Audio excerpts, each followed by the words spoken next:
sampah di Kota Kupang, Provinsi Nusa Tenggara Timur bukan hal yang baru. Masalah ini sudah berlarut-larut tanpa penyelesaian yang jelas. Kotaku kota sampah. Mungkin inilah kalimat yang pantas disematkan bagi Kota Kupang.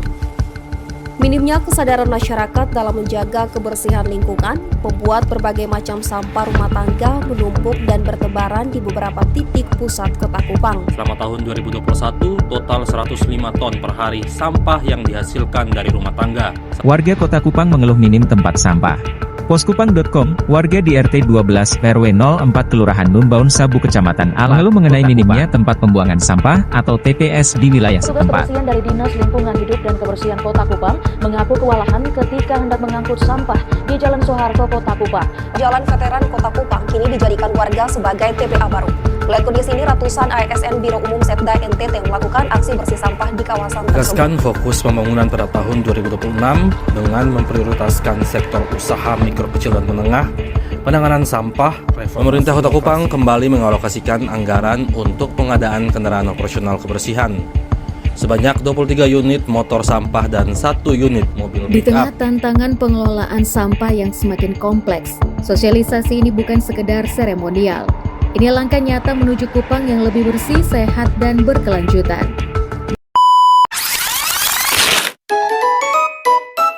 Baik Bapak, selamat sore. Sore. Baik Bapak, di sini kami dari mahasiswa Fakultas Hukum Universitas Nusa Cendana, kami semester 4. Di sini Bapak, kami mendapatkan tugas untuk mewawancari Bapak terkait permasalahan sampah yang ada di Kota Kupang.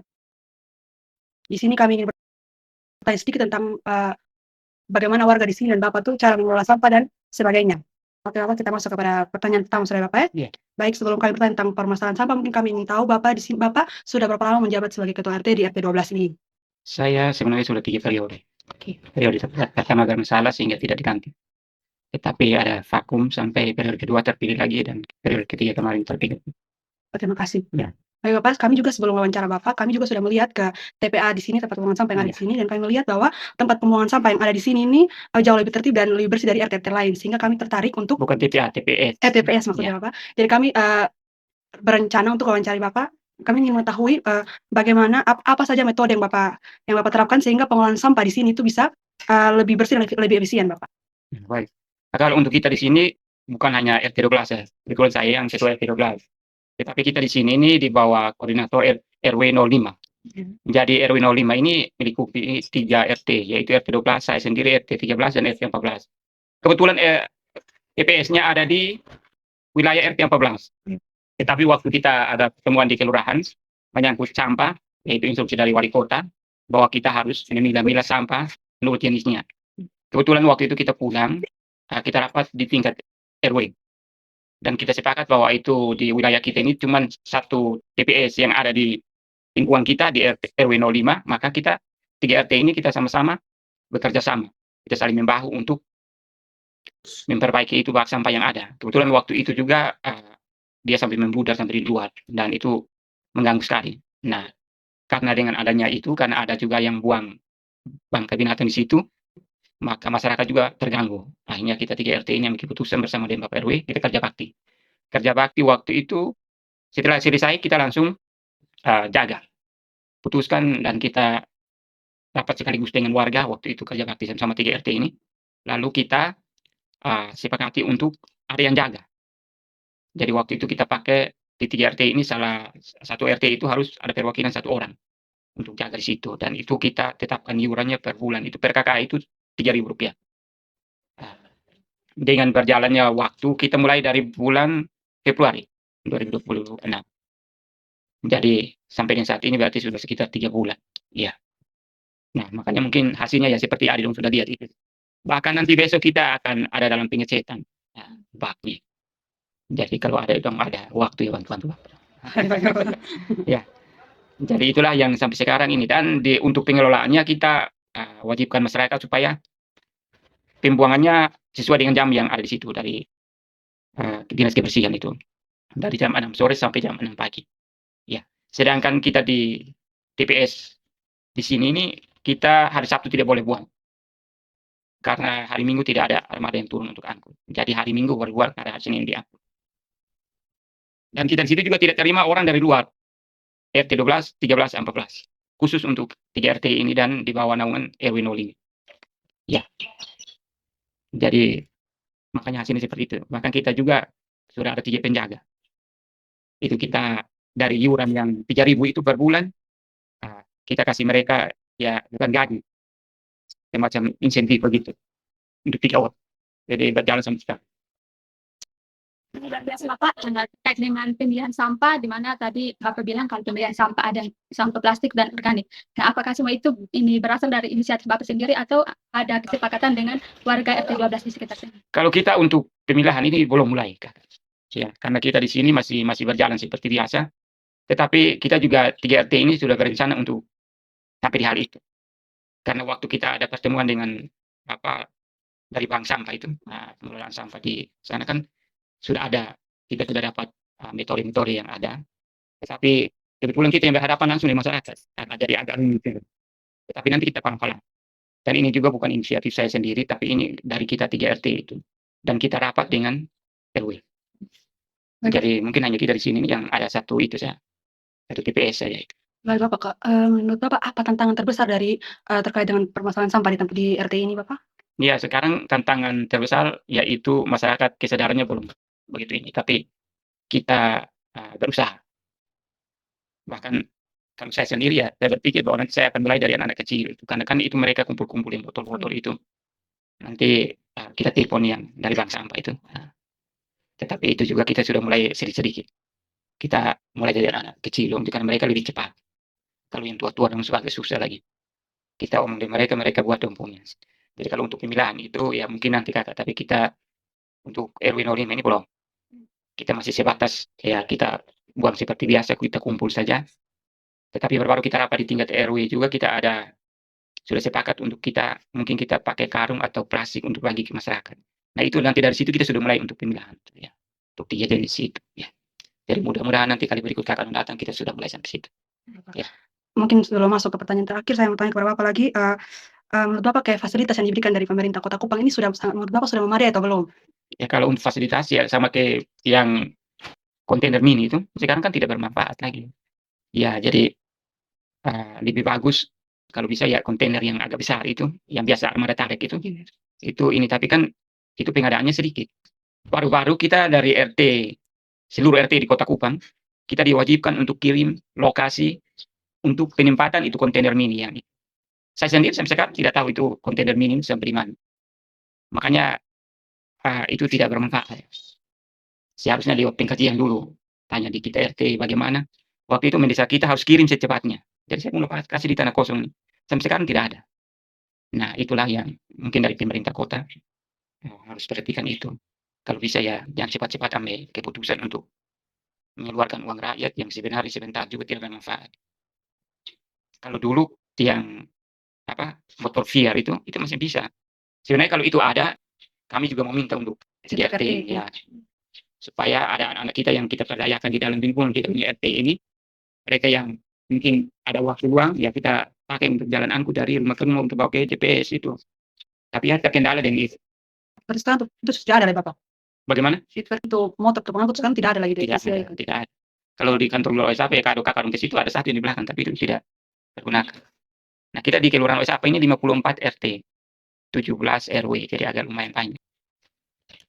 Nah, Bapak, untuk pertanyaan yang terakhir ini, Bapak sebagai Ketua RT yang sudah berpengalaman sudah lebih dari 3 periode ya.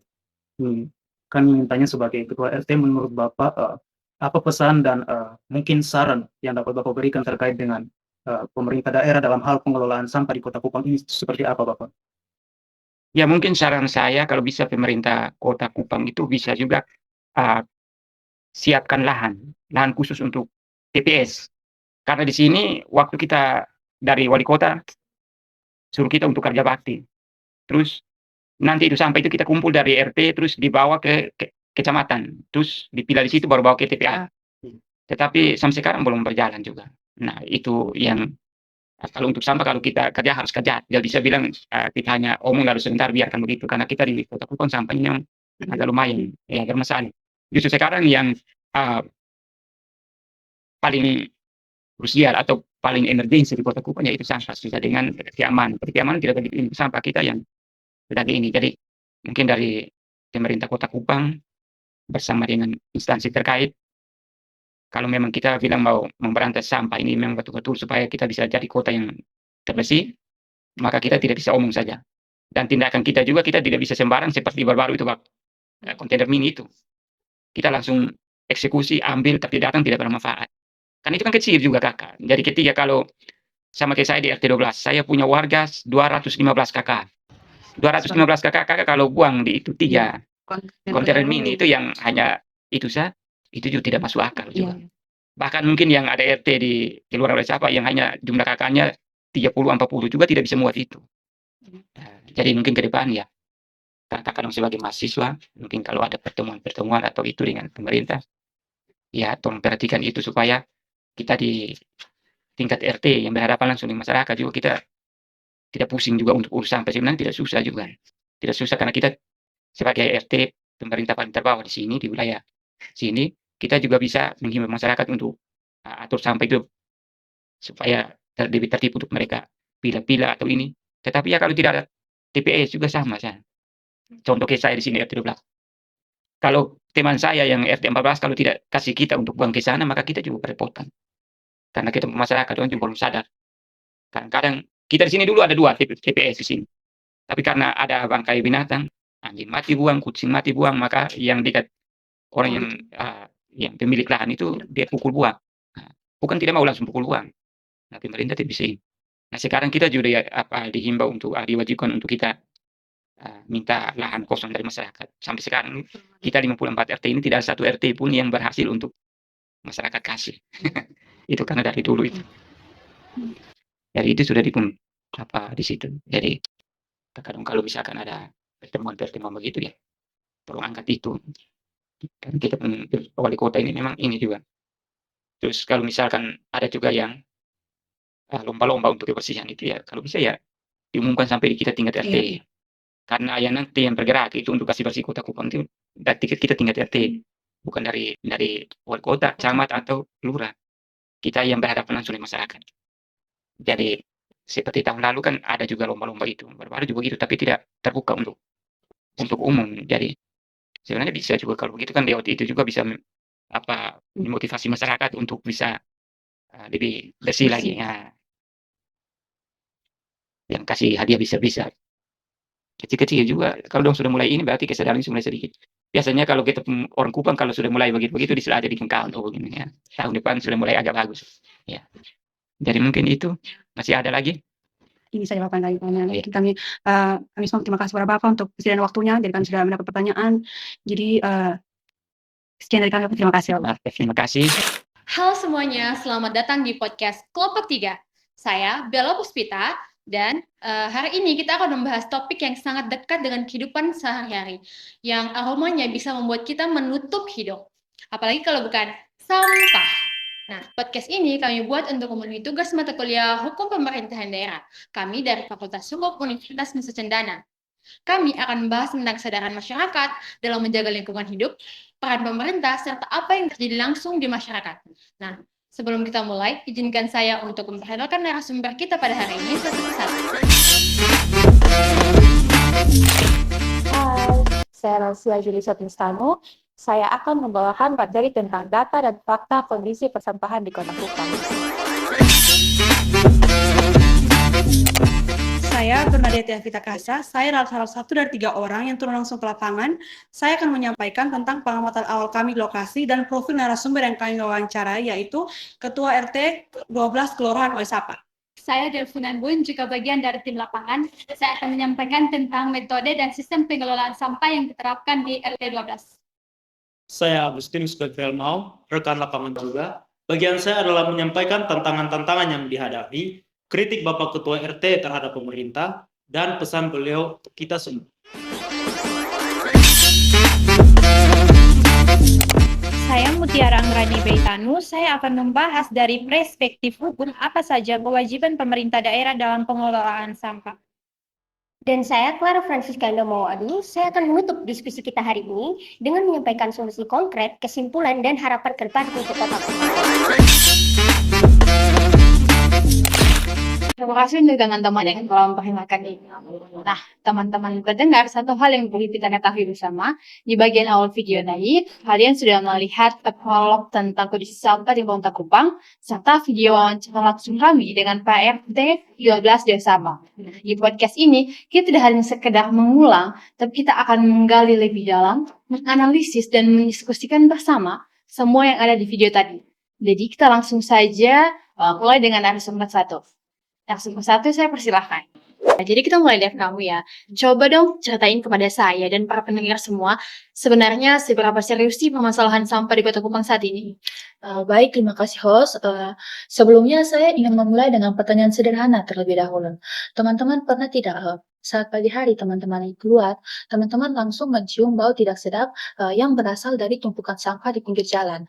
Atau ketika teman-teman pergi ke pantai, teman-teman tidak melihat pemandangan yang indah dan bersih, namun teman-teman melihat sampah yang berserakan di mana-mana.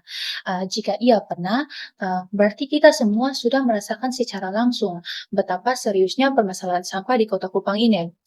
Kota Kupang sebagai ibu kota Provinsi NTT terus mengalami pengembangan yang cukup pesat. Pertumbuhan jumlah penduduknya itu yang pernah mencapai hingga 2,92% per tahunnya, lebih tinggi dibanding rata-rata pertumbuhan di NTT. Dampaknya jumlah sampah yang dihasilkan itu semakin meningkat dan proses pengolahannya itu tidak mampu mengikuti peningkatan sampah tersebut. Akibatnya penumpukan sampah di berbagai sudut kota itu semakin sering kita lihat. Contohnya di pinggir jalan, di kawasan pasar seperti Pasar Oeba, Pasar Naikoten, dan juga taman kota hingga area pantai. Kondisi tersebut ini bukan hanya terjadi sekali, tetapi sudah terjadi cukup lama dan berulang-ulang kali hingga sekarang ini. Oh, jadi ini sudah berlangsung berulang-ulang dan terus terjadi ya. Nah, ini yang sangat kita prihatinkan nih. Lalu kalau kita bicara soal fasilitas pengolahan sampahnya sendiri, ini bagaimana sih kondisinya?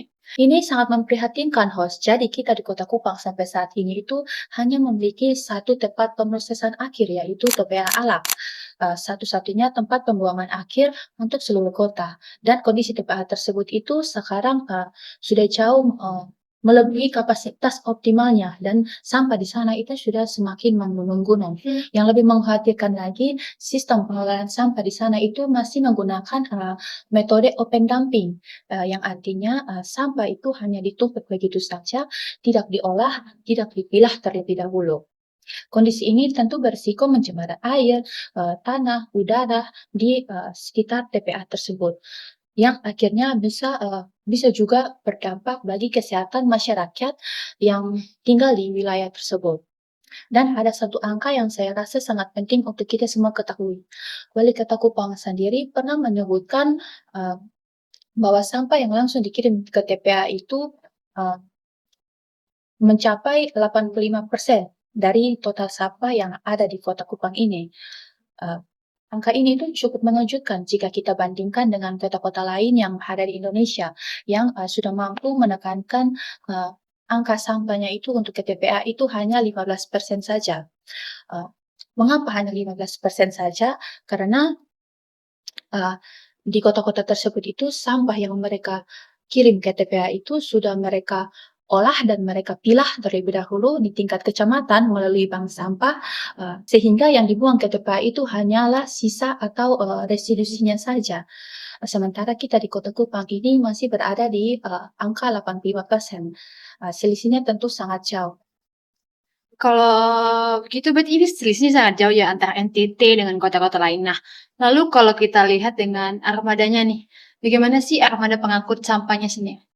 Ini juga menjadi masalah yang cukup serius. Berdasarkan data dari Ombudsman NTT, pemerintah Kota Kupang itu memiliki 44 unit truk sampah untuk melayani 51 kelurahan. Tetapi yang masih beroperasi itu hanya 8 unit saja.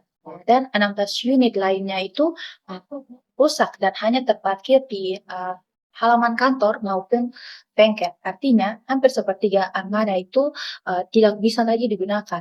Selain itu, jumlah petugas lapangan seperti penyapu jalan, awak truk, dan pengawas itu berjumlah 326 orang untuk seluruh kota dan harus dibagi ke berbagai wilayah pelayanan.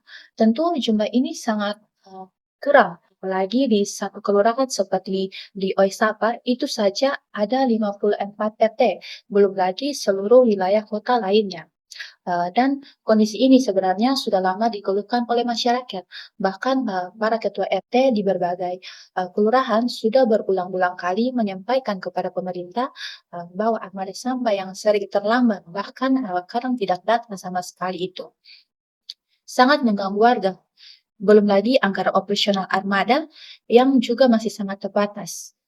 Anggaran perkendaraan setiap bulan jumlahnya relatif kecil, sehingga ketika ada kerusakan, perbaikannya itu sering tidak bisa dilakukan dengan cepat. Ini menjadi gambaran nyata adanya ketidakseimbangan antara kebutuhan di lapangan dengan kapasitas pelayanan yang disediakan oleh pemerintah. Oh, jadi sebenarnya permasalahan itu bukan hanya satu titik ya, tapi mulai dari TPA-nya, armadanya, kemudian anggarannya juga bermasalah. Terima kasih Relsia atas gambaran yang sangat lengkap dan membuka mata kita. Nah, sekarang teman-teman pendengar, kita masuk ke bagian yang paling ditunggu-tunggu, yaitu laporan langsung dari lapangan. Kita akan panggil 3 narasumber luar biasa yang sudah melakukan wawancara di lapangan. Halo teman-teman, kan kalian bertiga nih yang turun ke lapangan. Jadi saya mau bertanya soal apa sih yang kalian lihat di lapangan. Sebelum itu saya akan bertanya ke Afita dulu ya. Afita, tolong dong ceritain ke kami bagaimana proses kalian turun ke lapangan dan apa yang pertama kalian lihat dan kalian rasakan di sana. Oke Bella, baik. Sebelum kami berangkat ke sana, kami bertiga melakukan riset kecil-kecilan terkait permasalahan sampah yang di Kota Kupang, terkhususnya di Kelurahan Oisapa. Dan satu hal yang kami temukan di sana bahwa di Oisapa ini merupakan salah satu kelurahan yang memiliki jumlah RT yang cukup banyak, ada sekitar 54 RT dan ada 17 RW. Dengan jumlah sebanyak itu tentu pengolahan sampah itu menjadi tantangan sendiri bagi mereka. Dan ketika kami tiba di lapangan, hal pertama yang kami lakukan yaitu kami berkeliling-keliling ke TPS dan melakukan pengamatan, melihat perbedaan dan kami melihat ada beberapa perbedaan. Di sana kami lihat ada TPS yang sampahnya itu sampai keluar ke jalan, ada yang membuang bangkai binatang dan sampahnya itu berserakan. Dan juga ada TPS yang kami lihat TPS-nya itu bersih dan pengolahan sampahnya itu baik. Kondisi yang sayangnya sudah sangat umum kita jumpai. Terus apa sih yang membuat kalian akhirnya memilih ke RT 12 untuk dilakukan wawancara itu?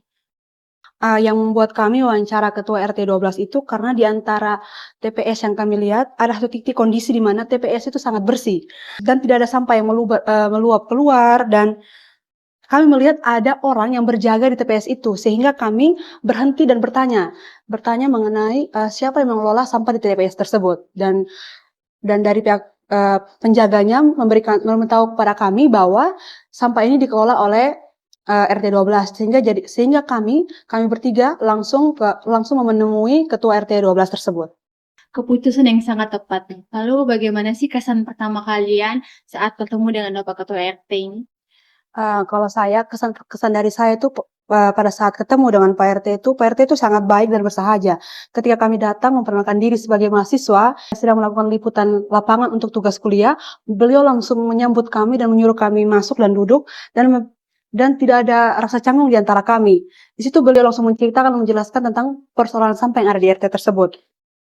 Dan ketika kami mulai berbincang, kami mengetahui bahwa Pak RT ini sudah menjabat selama 3 periode. Jadi beliau ini sangat berpengalaman dan tahu betul terkait permasalahan sampah yang ada di RT 12 tersebut.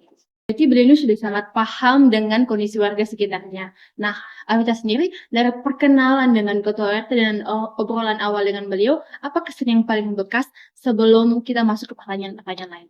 Oke, jadi yang paling membekas dari apa yang beliau sampaikan kepada kami itu bahwa beliau bercerita sebelum adanya pengolahan yang baik di RT tersebut, sampahnya itu sangat-sangat tidak terkontrol.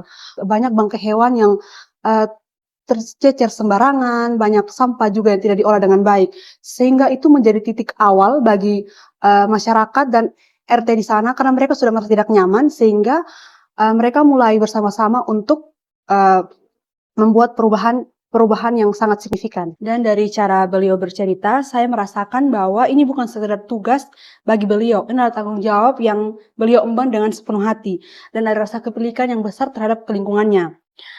Dan menurut saya ini adalah modal utama yang membuat perubahan itu bisa terjadi, bukan karena uang yang besar atau fasilitas yang mewah dari pemerintah, tapi karena ada orang yang mau peduli dan bertanggung jawab. Jadi sebenarnya ini tuh muncul karena rasa kepemilikan dan tanggung jawab yang tulus. Nah, itulah yang memulai segalanya. Terima kasih atas Avita atas cerita yang sangat hidup ini. Sekarang kita akan lanjut ke Delphi untuk melanjutkan tentang bagaimana sistem dan metode yang mereka gunakan. Nah, Delphi, kamu tuh punya bagian yang sangat menarik, yaitu tentang metode dan sistem yang diterapkan oleh RT12 ini. Coba dong ceritain ke kita semua bagaimana mereka membangun sistem tersebut. Baik, terima kasih host. Soal kondisi awal yang sudah diceritakan Avita, bahwa pada saat itu kondisinya sudah sangat memprihatinkan dan buruk sekali, yaitu adanya sampah yang berserakan kan. Nah, mulai dari situ ada pertanyaan, bagaimana atau metode apa yang mereka lakukan sehingga bisa membuat kondisinya semakin baik dan menjadi lebih baik dari sebelumnya. Nah, jawabannya itu karena dimulai dari pertemuan di tingkat kelurahan. Pada saat itu ada pertemuan yang dilakukan di tingkat kelurahan, yaitu dari instruksi langsung dari wali kota tentang pemilihan sampah. Nah, pada saat itu RT12 ini juga ikut dalam pertemuan itu. Nah, sepulangnya dari pertemuan di tingkat kelurahan, RT tersebut juga mengajak ketua RT dari 13, 14 untuk berkumpul dan melakukan rapat di RW 05. Kemudian dari rapat itulah semuanya dimulai. Mereka membangun kesepakatan bersama mengenai kondisi TPS yang sudah sangat memprihatinkan.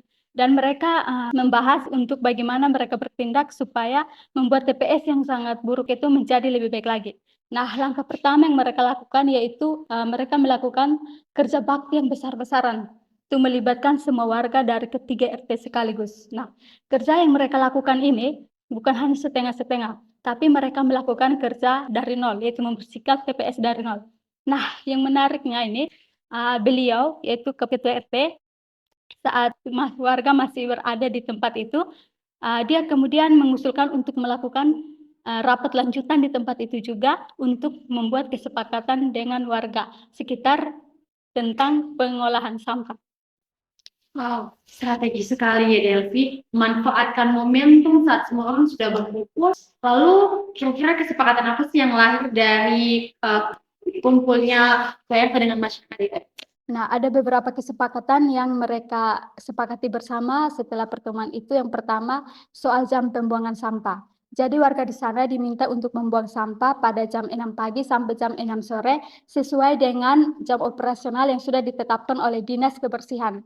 Di luar jam itu, warga tidak diperbolehkan untuk membuangnya. Karena ini penting supaya saat ini sampahnya dibuang, armada pengangkut sampah langsung mengangkut sampah tersebut ke TPS. Nah, lalu yang kedua adalah jangan membuang sampah pada hari Sabtu. Kedengarannya sederhana, tapi alasannya cukup logis.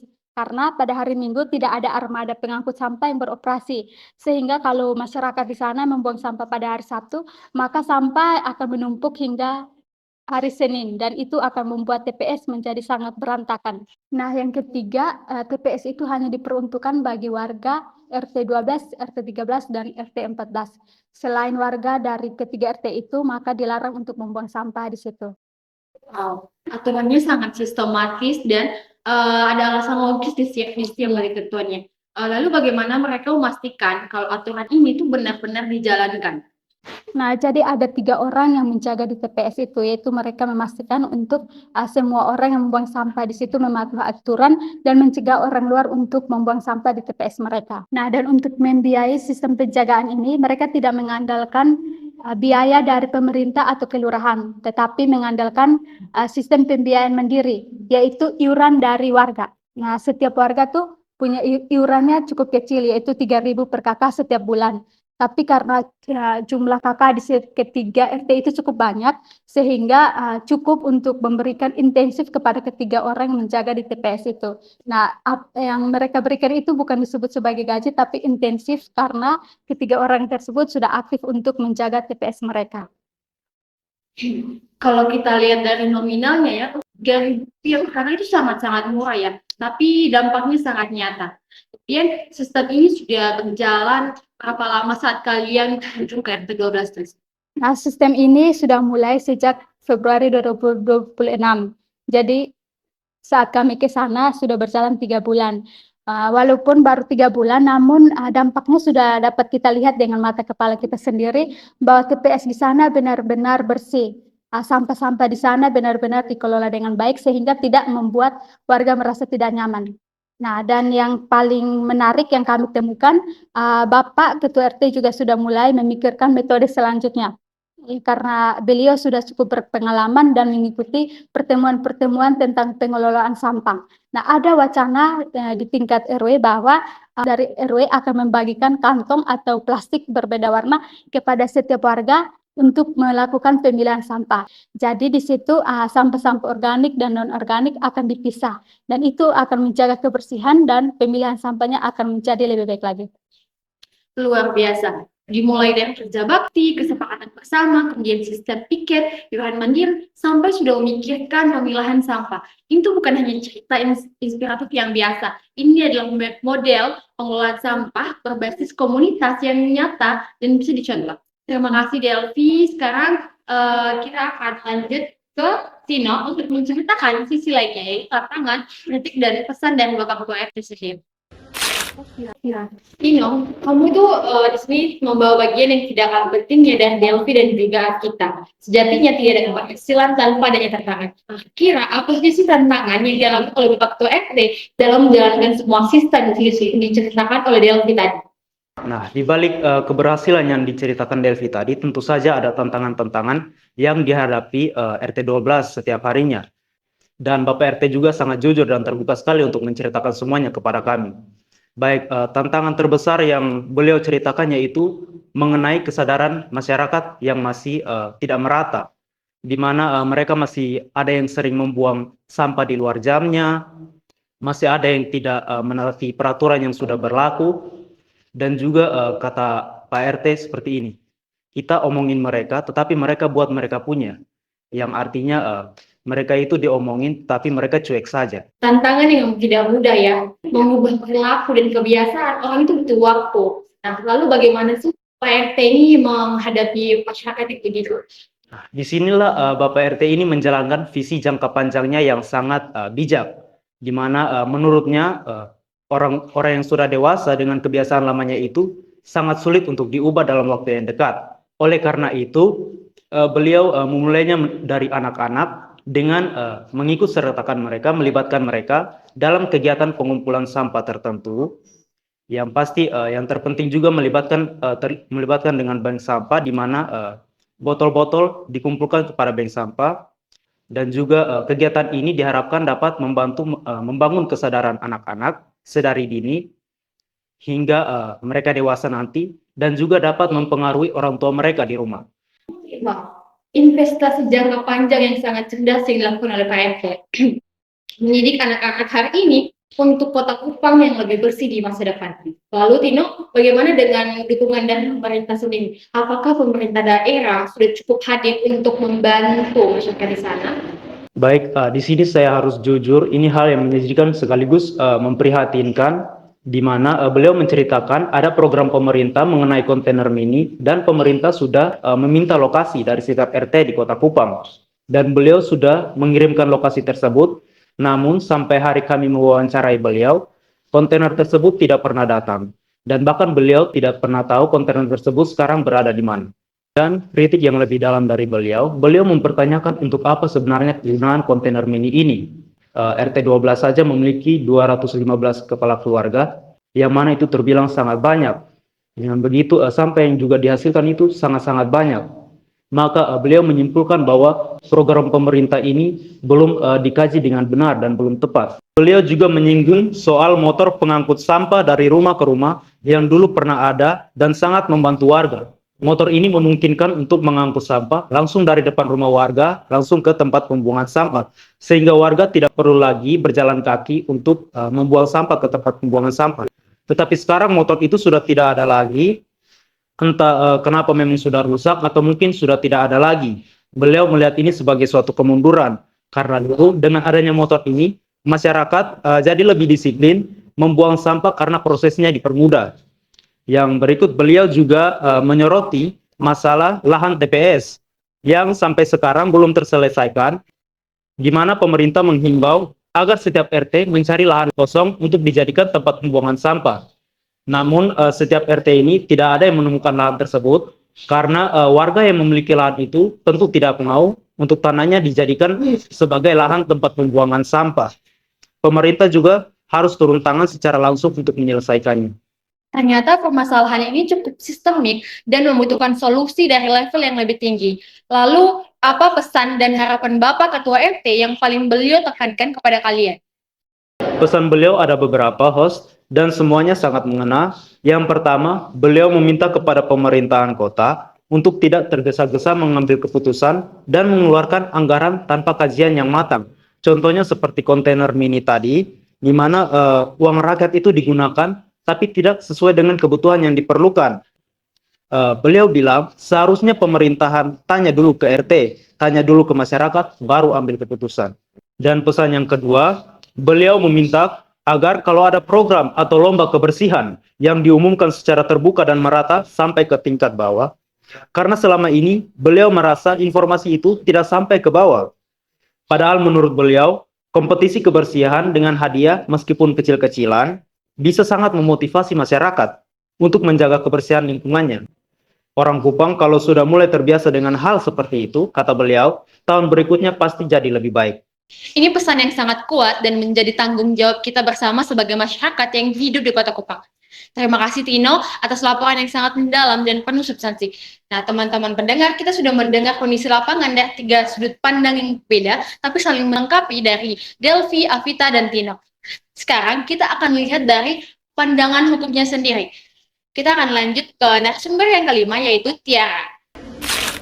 Nah, Tiara, setelah mendengar semua yang disampaikan oleh 3 rekan kita yang turun ke lapangan, apa yang langsung terpikirkan dari perspektif hukum? Baik, host. Yang paling kuat terpikirkan oleh saya adalah apa yang terjadi di RT 12 itu seharusnya tidak perlu terjadi sendirian. Maksud saya, ketua RT 12 dan warganya itu sudah luar biasa dalam berinisiatif dan mandiri. Tapi seharusnya ada sistem yang lebih besar dari pemerintah yang mendukung mereka. Dan kalau kita lihat dari kacamata hukum, sistem itu sebenarnya sudah diatur, hanya saja pelaksanaannya yang belum optimal. Mungkin bisa dijelaskan lebih jauh, kira-kira regulasi apa sih yang mengatur ini? Oke, baik. Dasar hukum utamanya adalah Undang-Undang Nomor 18 Tahun 2008 tentang sampah. Di undang-undang ini, kewajiban pemerintah kota atau kabupaten sudah sangat jelas. Pemerintah wajib menjamin terselenggaranya pengelolaan sampah yang baik dan berwawasan lingkungan, wajib menyediakan TPS dan TPA yang memenuhi standar, wajib menetapkan kebijakan dan strategi pengelolaan sampah berdasarkan kebijakan nasional, dan yang sangat penting adalah menyusun dan melaksanakan sistem tanggap darurat pengelolaan sampah. Dan untuk Kota Kupang sendiri ada regulasi lokalnya juga. Ada Peraturan Daerah Kota Kupang Nomor 3 Tahun 2011 tentang pengelolaan sampah, dan ada Peraturan Wali Kota Kupang Nomor 19 Tahun 2019 tentang kebijakan dan strategi pengelolaan sampah rumah tangga. Jadi dari sisi regulasi, kerangka hukumnya sebenarnya sudah cukup lengkap. Pertanyaannya tinggal satu, apakah sudah dilaksanakan? Nah, dan yang kita dengar tadi nih Tiara, jawabannya itu tampaknya ini belum sepenuhnya dilaksanakan ya. Ya, betul host. Ada pelanggaran yang paling mencolok dari sisi hukum, yaitu ada di TPA Alak berdasarkan pasal 44 ayat 2 Undang-Undang Nomor 18 Tahun 2008. Pemerintah kota sebenarnya diwajibkan untuk menutup TPA yang masih menggunakan sistem open dumping atau pendinginan terbuka. Kewajiban itu sudah berlaku sejak undang-undang itu disahkan. Tapi sampai sekarang TPA Alak sendiri itu masih beroperasi dengan sistem yang sama. Dan ini itu sudah masuk kategori pelanggaran terhadap kewajiban hukum yang ada. Dan dampaknya ini juga sangat nyata dan bahaya. TPA Alak terbakar setidaknya 5 kali dalam kurun waktu Agustus 2024 sampai dengan Juli 2024. Kebakaran berulang ini menimbulkan kabut asap tebal yang menyelimuti pemukiman warga sekitar TPA, dan ini juga menyebabkan gangguan pernapasan dan iritasi mata. Nah, ini adalah konsekuensi langsung dari tidak dijalankannya kewajiban hukum. Situasi ini akhirnya mendorong warga bersama Lembaga Lingkungan Hidup Walhi Nusa Tenggara Timur untuk menyoroti berbagai pelanggaran Pemkot ini secara resmi. Artinya masyarakat itu sudah tidak lagi pasif dan kesadaran hukum mereka itu mulai tumbuh. Jadi sebenarnya ini sudah ada langkah dari masyarakat sendiri. Nah, kemudian bagaimana dengan pemerintah saat ini? Apakah ada upaya perbaikan atau tidak sebenarnya? Oke, baik, ada dan saya ingin sampaikan ini secara berimbang. Nah, Wali Kota Kupang yang baru yaitu Dr. Christian Widodo yang dilantik untuk periode 2024 sampai dengan 2029 sudah menunjukkan komitmen yang lebih konkret. Nah, dalam pidato perdananya di rapat paripurna, beliau merencanakan program 1 bak untuk setiap kecamatan. Jadi ada 6 bak sampah untuk 6 kecamatan yang ada di Kota Kupang. Nah, bank sampah ini direncanakan berbentuk warehouse atau gudang yang mampu melakukan pengelolaan dan pengolahan sampah sederhana untuk didaur ulang menjadi barang bernilai seperti batu bata dan bahan bakar. Nah, target akhirnya menekankan sampah yang terbuang ke TPA Alak dari 85% menjadi hanya 15%. Nah, dari sisi hukum dan tata kelola pemerintah, komitmen ini itu perlu kita apresiasi, tapi juga perlu kita kawal. Komitmen verbal harus segera diterjemahkan ke dalam kebijakan tertulis yang ada anggarannya, ada jadwal pelaksanaannya, ada mekanisme evaluasinya, dan ada akuntabilitas kepada publik. Nah, karena kalau tidak ada mekanisme itu, komitmen bisa berakhir hanya sebagai janji. Dan satu hal yang sangat penting yang saya pelajari dari cerita lapangan tadi yang telah disampaikan oleh teman-teman saya, bahwa koordinasi vertikal dari pemerintah kota, kecamatan, kelurahan, RT sampai RT harus diperkuat. Kebijakan sebagus apapun itu tidak akan sampai ke masyarakat kalau jembatan komunikasi itu tidak berfungsi dengan baik. Jadi apresiasi tapi tetap dikawal ya. Itu sikap yang sangat tepat sebagai warga yang kritis. Terima kasih Tiara atas analisis hukum yang sangat tajam dan komprehensif ini. Nah, teman-teman pendengar, kita sudah hampir sampai ke ujung diskusi. Saya silakan dan kita untuk menutup dengan solusi dan kesimpulannya. Nah, Clara, kamu sudah mendengar semuanya hari ini dari 5 narasumber kita sebelumnya. Kira-kira apa kesimpulan terbesar yang bisa kamu ambil dari seluruh rangkaian diskusi kali ini? Baik host, sebelumnya terima kasih.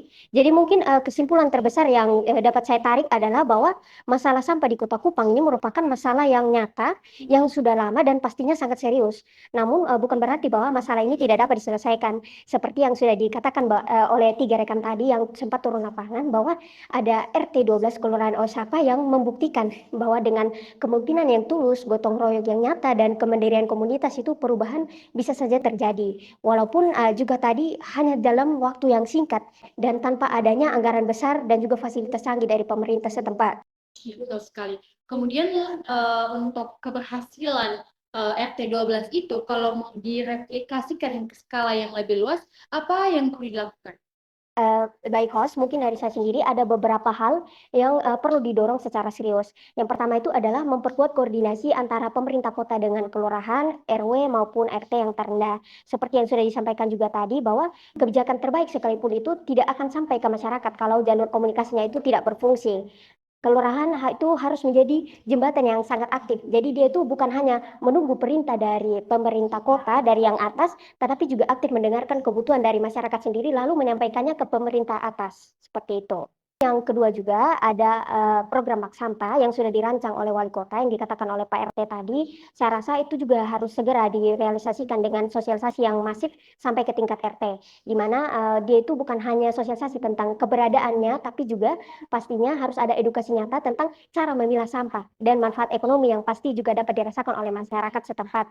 Ya, di mana kalau warga sendiri itu tahu bahwa sampah plastik yang mereka pilah itu bisa dijual dan menghasilkan uang, pastinya motivasi untuk memilah itu akan datang dengan sendirinya.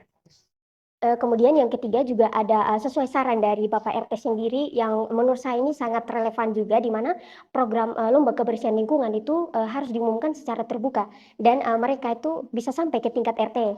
Saya rasa juga ini adalah cara yang sangat efektif untuk menggerakkan banyak orang secara bersamaan. Kompetisi yang sehat dengan apresiasi yang nyata dari pemerintah setempat juga bisa menjadi katalis atau motivasi tersendiri yang kuat untuk membangun budaya bersih dari masyarakat setempat.